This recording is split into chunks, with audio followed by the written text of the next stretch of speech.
Kenapa ada bangkai kapal di Poh Gading? Kehebohan penemuan bangkai kapal di lokasi penambangan pasir besi, Dusun Lalpak, Desa Poh Gading, Lombok Timur pada hari Jumat tanggal 15 Juli 2022 masih berlanjut sampai saat ini.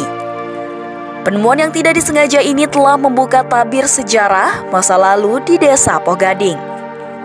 Sebetulnya, ini adalah penemuan yang kedua, karena sebelumnya pada bulan November 2021, Infonusa juga mendapat laporan serupa. Namun sayang, saat itu warga telah terlanjur memotong dan menjarah kayu-kayunya. Banyaknya bangkai kapal yang ditemukan di pesisir pantai Lalpak ini tentu memunculkan spekulasi tentang seperti apa sebetulnya sejarah masa lalu di Poh Gading. Apakah betul Poh Gading pada masa lalu adalah sebuah kota dagang yang memiliki pelabuhan sendiri? Untuk menjawab pertanyaan ini, sebetulnya kita harus menunggu dulu hasil identifikasi mengenai jenis kapal yang ditemukan ini. Karena jika telah diketahui jenis kapalnya, maka kita akan mendapat panduan informasi pada tahun dan abad berapa kapal itu ada. Karena seperti yang tercatat dalam beberapa literatur perkapalan, jenis perahu dan kapal yang pernah ditemukan di Nusantara itu ada beberapa jenis. Mulai yang tertua seperti perahu bercadik abad ke-10 dan 16, kapal jong abad 16 dan 18, kapal pedakawang abad 18, perahu mayang abad 18, perahu kora-kora abad ke-16, perahu jukung dan paduang abad 18 dan 19. Kapal-kapal itu mempunyai bentuk dan teknik pembuatan yang berbeda-beda, dan juga di setiap daerah masing-masing mempunyai jenis kapal yang berbeda pula. Contoh, untuk wilayah Madura, Bali, dan Lombok banyak menggunakan jenis perahu jukung. Selain itu, jenis kapal ini juga mempunyai fungsi yang berbeda. Ada yang digunakan sebagai perahu penangkap ikan saja, dan ada juga yang digunakan sebagai sarana pengangkut barang. Kembali ke pertanyaan, bagaimana bisa bangkai-bangkai kapal itu ada di Poh Gading? Peta Lombok buatan Belanda tahun 1897 menunjukkan bahwa dulu Poh Gading punya pelabuhan sendiri. Namanya Bangsal Poh Gading. Pelabuhan ini terletak di muara Sungai Kokok Tangge. Di sebelah utara dari Bangsal Poh Gading ini tertulis Pelabuhan Damar. Sepertinya ini adalah pelabuhan yang ada di Desa Pringgabaya. Jika memang demikian adanya, kenapa keberadaan pelabuhan ini tidak hidup di memori kolektif orang Poh Gading? Harusnya, jika pelabuhan ini benar sebuah pelabuhan yang ramai, maka cerita ini mestinya ada dan diceritakan secara turun-temurun. Namun, meski tidak hidup di memori kolektif orang Poh Gading, referensi yang mengarah tentang Poh Gading yang dipercayai mempunyai pelabuhan sedikitnya tercatat di beberapa referensi.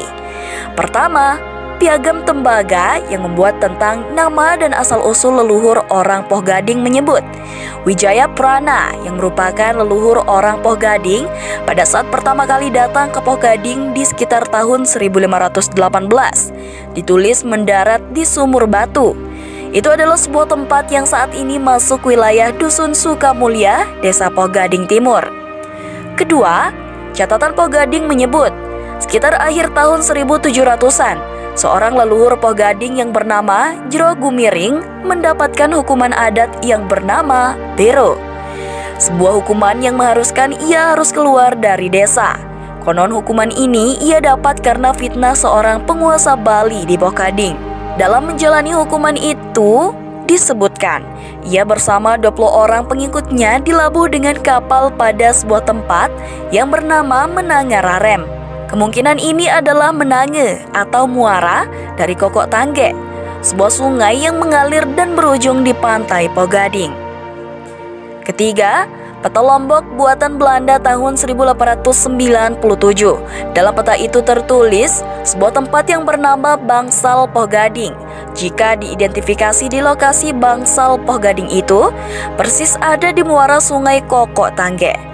Sebutan kata bangsal jika merujuk pada beberapa referensi adalah sebuah bangunan yang terbuat dari kayu yang berfungsi sebagai pondok atau gudang. Dari ketiga referensi ini, paling tidak, asumsi bahwa Poh Gading mempunyai pelabuhan sendiri benar adanya. Namun, sekali lagi ini baru sekedar asumsi. Selain atas dasar asumsi bahwa penemuan bangkai kapal ini karena dahulunya Poh Gading punya pelabuhan sendiri, letak Laut Poh Gading yang merupakan jalur perdagangan pada masa lampau juga patut dicurigai sebagai sebab dari keberadaan bangkai kapal tersebut.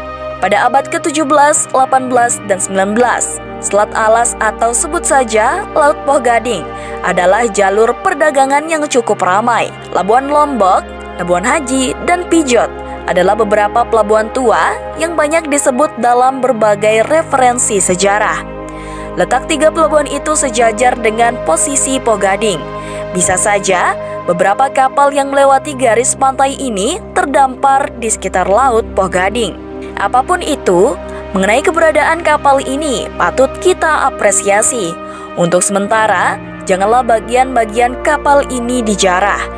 Kedepan, jika semuanya telah teridentifikasi, keberadaan bangkai kapal ini bisa dijadikan sebagai objek wisata berbasis sejarah dan alam. Dan yang terpenting adalah, keberadaan bangkai kapal ini bisa bercerita tentang kisah masa lalu Poh Gading. Terakhir, bagi para pecinta sejarah Poh Gading, janganlah buru-buru mengklaim ini dan itu.